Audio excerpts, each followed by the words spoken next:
नमस्कार, Kaithal prime TV देख रहे हैं आप। और हिसार में जो हत्याकांड हुआ उसके खिलाफ लगातार हिसार में कई दिनों से धरना प्रदर्शन चल रहा है और अब ये धरना प्रदर्शन एक बड़ा रूप धारण कर चुका है और पूरे हरियाणा में इसके विरोध में ज्ञापन दिए जा रहे हैं। और इसी क्रम में कैथल में भी ज्ञापन दिया गया। ये जान लेते हैं क्या कुछ मांग मुद्दे हैं। जी सर, क्या नाम है? जितेंद्र बहादुर। जी, आज किन मांग मुद्दों को लेकर इकट्ठा हुए हैं? हिसार में हमारे 3 बच्चों के साथ बहुत ही पिटाई की गई और एक की हत्या कर दी गई है। 2 बच्चे घायल हैं हमारे और 10-12 दिन हो चुके हैं जिसमें कि आज तक सरकार पुलिस ने कोई भी कार्रवाई नहीं की। जी, तो आज ज्ञापन दिया गया शांतिपूर्वक तरीके से, आगे किस तरह की रूपरेखा रहेगी? क्योंकि आज तो ज्ञापन दिया गया है, अगर आपकी मांगे जो है नहीं मानी जाती हैं तो किस तरह का आगे रहेगा? इस सरकार में 7 साल में सरकार ने सिर्फ दलितों के पास अत्याचार ही किए हैं, रेप हत्याएं इतनी की हैं। लेकिन ये सरकार को मैं एक चेतावनी भी देना चाहता हूँ, सरकार 2 अप्रैल को न भूले। हम जितना शांति संपूर्ण से प्रदर्शन कर सकते हैं, हमें दूसरा भी तरीका मालूम है, हम अपना सकते हैं, लेकिन हमें वहाँ पर न जाने के लिए मजबूर करें। सरकार 2 अप्रैल याद रखे, आने वाली 2 अप्रैल आगे भी आ रही है। जी, क्या नाम है आपका? प्रवीण। जी प्रवीण जी, किस तरह का संदेश आज दिया जा रहा है? आप लोगों का एक शांति प्रिय प्रदर्शन रहा। बगड़ी साहब आज का जो ज्ञापन दिया है वो हमारे भाई विनोद हिसार मिर्का की हत्या और 2 भाई आज गंभीर रूप से घायल हैं। तो हमने सरकार को ज्ञापन दिया तहसीलदार साहब के माध्यम से।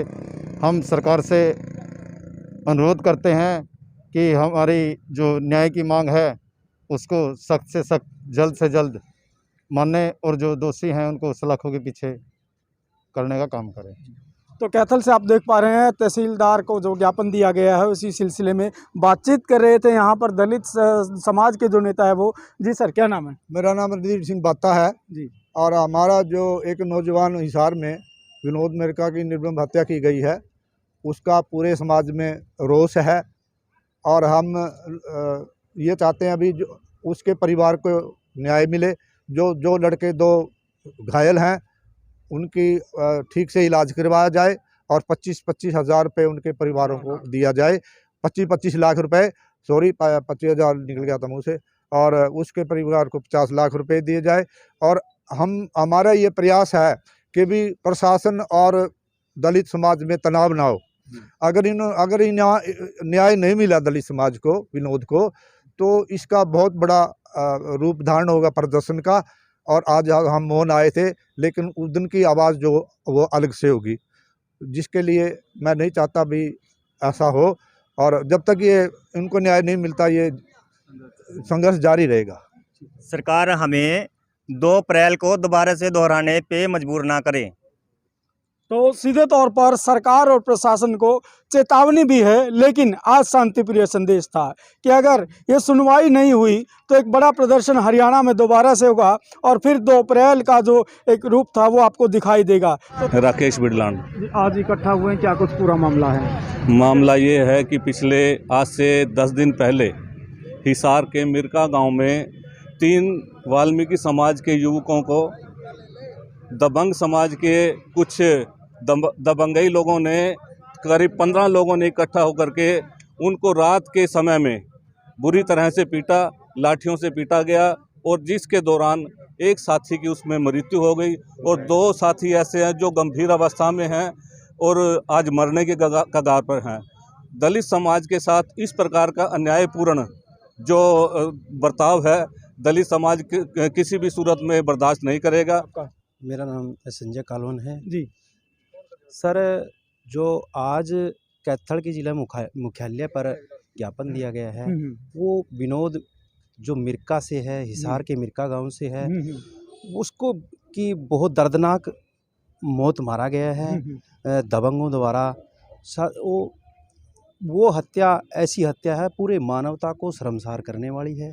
आज 10-12 दिन का समय हो गया है कि एक शव जो पूरा गलने पर उतारू है और हमारे जो 2 साथी है जो गंभीर रूप से घायल थे वो पीजीआई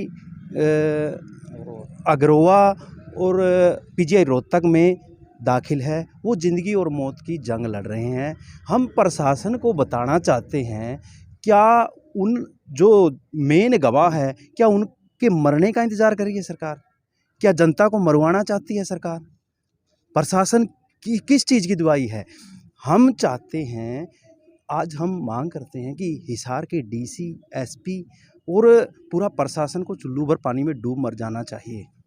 तो जिस तरह से अभी कुछ दिन पहले तमाम राजनीतिक पार्टियों ने डॉक्टर भीमराव अंबेडकर को याद किया था, पुष्प चढ़ाए थे, लेकिन वही डॉक्टर भीमराव अंबेडकर दलितों के लिए सोच रखते थे, लेकिन आज उन्हीं दलितों को 14 दिन हो गए शव को रखना पड़ता है, न्याय के लिए गुहार लगानी पड़ती है, इंतज़ार करना पड़ता है। कैसे देखते हैं मौजूदा न्याय व्यवस्था को आप? आज की न्याय व्यवस्था है जो बिल्कुल अमानवीय है, वो एक जातिवादी न्याय व्यवस्था बन गई है। दलित पर अत्याचार होता है तो उसकी कोई सुनवाई नहीं, उसकी कोई खबर नहीं, उसका कोई भी। आज हमारे सामने बहुत से उदाहरण हैं। ये कैथल में हुए थे, 2 बच्चे मारे गए थे निर्दोष, आज हिसार में मारे गए हैं। आए दिन कहीं न कहीं दलितों पर अत्याचार हो रहे हैं और ये अत्याचार रुकने का नाम नहीं, बल्कि दिन प्रतिदिन इन पे ज़्यादा से ज़्यादा इजाफा हो रहा है। सरकार को शर्म आनी चाहिए, प्रशासन को शर्म आनी चाहिए कि आज पूरे हरियाणा में आज कैथल के मुख्यालय पर हुआ है, ब्लॉक स्तर पर भी होगा। यह आंदोलन पूरा बड़ा आंदोलन का रूप ले चुका है। हम तब तक नहीं हटेंगे जब तक हमें न्याय नहीं मिलेगा। और हम प्रशासन को बताना चाहते हैं कि आज हमने मौन रहकर किया है, कल को हम और भी तरीके अख्तियार कर सकते हैं। इसकी जिम्मेवार सरकार और प्रशासन होगा। तो तमाम जानकारियों के लिए जुड़े रहिए। हम कैथल से ये रिपोर्ट आपको दिखा रहे हैं, जहां पर तमाम लोग विनोद मिर्का हत्याकांड में न्याय की गुहार लगा रहे थे और एक शांतिप्रिय जो प्रदर्शन करते हुए मुख्यमंत्री के नाम ज्ञापन सौंपा गया है और कैथल की तहसीलदार को सौंपा गया है। तमाम जानकारियों के लिए जुड़े रहिए हमारे साथ। आप देख रहे हैं कैथल से संदीप की ये विशेष रिपोर्ट।